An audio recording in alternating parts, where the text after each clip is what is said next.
धनम कस्या स्नेहवांजलिते। पिताजी, इस संसार में सुख नहीं है कहीं, यहाँ मात्र और मात्र दुख है, क्योंकि संसार का नाम है दुखालय। दुखालय मतलब आलय माने होता है घर। पुस्तकालय, पुस्तकालय में क्या मिलता है? पुस्तक। औषधालय, वहां क्या मिलेगी? औषधि, दवा। विद्यालय, वहां क्या मिलेगा? विद्या। तो दुखालय में क्या मिलेगा? आप दुखालय में बैठे, यहाँ मात्र और मात्र दुख मिलता है, सुख नहीं। और ऐसे में पिताजी असारा संसारो, इस संसार का कोई सार नहीं है, असार है। जो सरकता रहे उसे कहते संसार, जो परिवर्तनशील है वही है संसार। तो इस संसार में आप कहां सुख ढूंढने आए? यहाँ तो मात्र और मात्र दुख मिलेगा। सुतः कस्या धनम कस्या, किसके पुत्र किसको सुख दे रहे हैं और किसका धन किसको सुख दे रहा है? न धन से सुख की प्राप्ति हो सकती है, न पुत्र सुख दे सकते हैं। यदि सुख ही चाहिए तो स्नेहवांजलिते, जैसे दीपक निरंतर जलता रहता है जब तक उसमें तेल और बाती है। एकांत में रह करके जिए। न चेन्द्रस्य सुख कश्चित् किंचिन,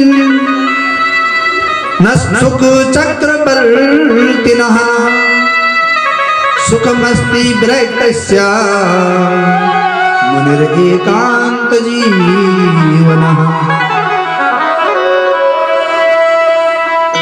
पिताजी, इंद्र के जीवन में भी सुख नहीं था। देवताओं का राजा था, स्वर्ग का राजा था, उसके बाद भी उसके जीवन में सुख नहीं था, दुखी था। कहीं कोई बड़ी तपस्या करके मेरा आसन न छीन ले, इंद्रपद न छिन जाए। न सुखम चक्रवर्ती, और बड़े बड़े चक्रवर्ती सम्राट हुए हैं लेकिन उनके जीवन में भी दुख रहा। महाराजा दशरथ चक्रवर्ती सम्राट, लेकिन उनके जीवन में भी दुख था। अगर आप सुख चाहते हैं तो सुखमस्ति विरक्तस्य मुनिर एकांत जीवनम, आप इस संसार से विरक्त होकर के मुनियों के साथ मेरे मुनि जीवन जिए। कह रहे पुत्र कैसे छोड़ो, फिर संसार भी तो नहीं छोड़ रहा है, ये मोह तो लगा रहता है ना। मैं ममता से बाहर नहीं निकल पा रहा हूं, ममता अभी भी है। तब गोकर्ण जी ने कहा पिताजी, देहे अस्ति मांस रुधिरे विमतिं त्यजत्वं, जाया सुतादिषु सदा ममता विमुञ्च, पश्यानिशं जगदिदं क्षणभङ्गनिष्ठो, वैराग्यराग रसिको भवभक्तिनिष्ठो। पिताजी, सबसे पहले शरीर का मोह त्याग, संसार तब का मोह तब जाएगा। कैसे? ये जो शरीर है ना, पहले इससे मोह समाप्त करो। हम शरीर नहीं हैं, आत्मा और देह, देह और देही में अंतर। हमने शरीर को मैं मान दिया, शरीर मैं नहीं है, तब तो नहीं करने। हम मैं नहीं है, ये शरीर मैं नहीं है, मैं कुछ और है, वो आत्मा है। ये शरीर तो मात्र और मात्र पिताजी अस्थि मांस रुधिर का एक पिंड है। ये शरीर वैसे ही बना है जैसे आपके मकान बने। अस्थि स्तंभम स्नायुबद्धम मांस शोणित लेपितम, चरमावनद्धम दुर्गंधम पात्रम मूत्रपुरीशयो। आप मकान बनाते हैं तो पहले क्या करते हैं? पिलर खड़े करते हैं। किससे? सरिये खड़े किए पहले, उन सरियों को तार से बांधा,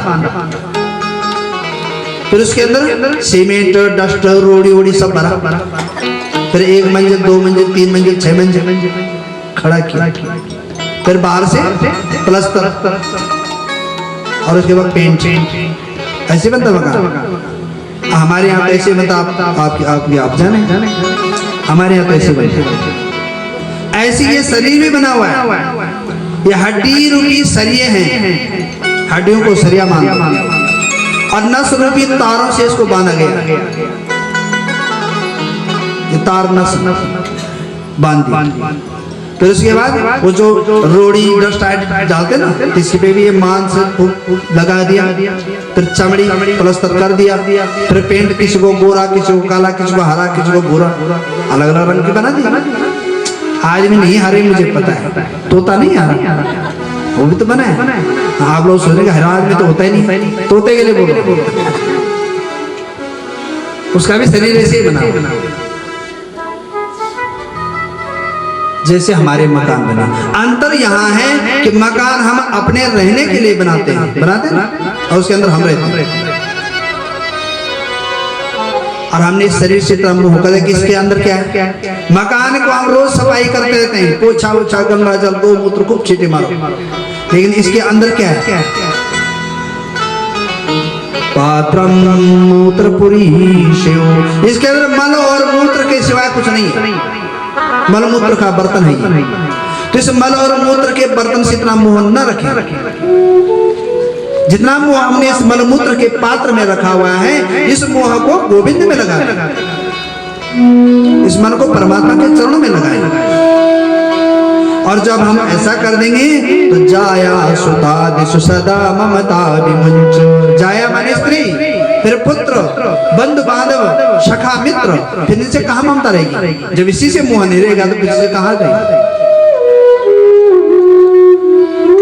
इस संसार को ऐसे देखें, पश्यानि समजगदिदं क्षणभंग निष्ठो, इस संसार को क्षणिक समझे, न जाने कब प्रलय आ जाए।